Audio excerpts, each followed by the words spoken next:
the majority of their time waiting and not creating, living in lack, living in emptiness, living in fear, waiting for that external event to take away their emptiness or pain. That's the Newtonian model of reality, of cause and effect. Turns out, though, the moment you're feeling that lack, you tend to try harder and force and control and try to predict or manipulate the outer world, because you're doing everything you can because you're experiencing a separation or polarity from what you want.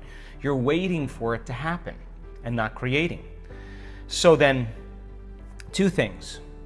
When you combine a clear intention with an elevated emotion, a heart-centered emotion, not the emotions of survival that are anger and hostility and aggression and competition or hatred or envy or jealousy or insecurity or fear or anxiety or pain or suffering or guilt or shame. Those are derived from the hormones of stress.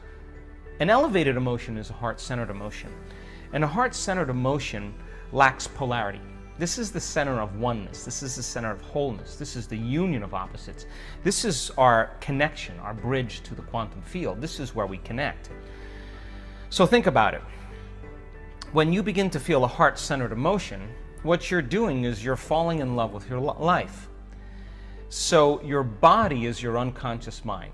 It does not know the difference between an experience that creates an emotion and an emotion that you're creating by thought alone. Your body is believing it's living in that future reality in the present moment. Now think about this. The latest research on genes says the environment signals the gene. Well, the end product of an experience in the environment is called an emotion. So when you begin to embrace the emotion ahead of the actual experience, you're signaling the gene ahead of the environment. And now you're beginning to instruct and select new genes that make new proteins. And proteins are responsible for the structure and function of your body. So you're literally becoming your dream. You're literally becoming it. So when you feel that emotion, you tend to be less interested in looking around outside of you of how it's going to happen. If you're walking around conditioning your body every day to feel that emotion, that you're in love with yourself and you're in love with life and you're worthy to receive and you're open and you're inspired and you're optimistic and you're enthusiastic and you're feeling that emotion, you feel like your future has already happened. So you're less likely to feel lack or separation. Now think about this. Point number 2. Once energy makes it to the center and you feel gratitude, that center begins to produce a measurable magnetic field. That's a frequency, that's energy, and all frequency carries information. So now you can lay the thought of your new relationship on that frequency, and now you're broadcasting a whole new electromagnetic signature into the field.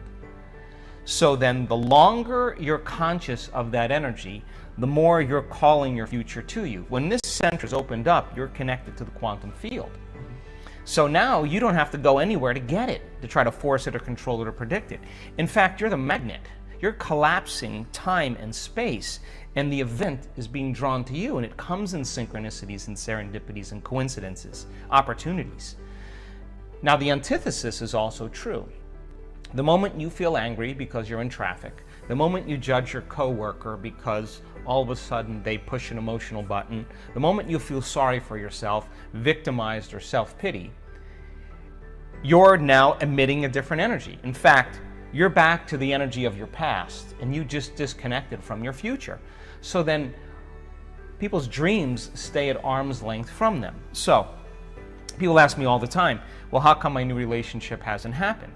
And I tell them the same thing. Take out a piece of paper and write down everything you want in a new relationship and then become that person.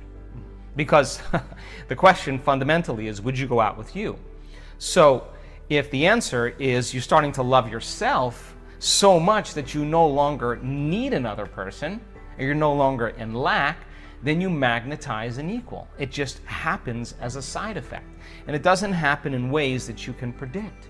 It happens in different ways. So the emotions of gratitude, appreciation, thankfulness, a love for life, a joy for existence, worthy to receive, inspired and enthusiastic to be alive, looking forward and in excitement to the unknown, staying in that energy without analyzing.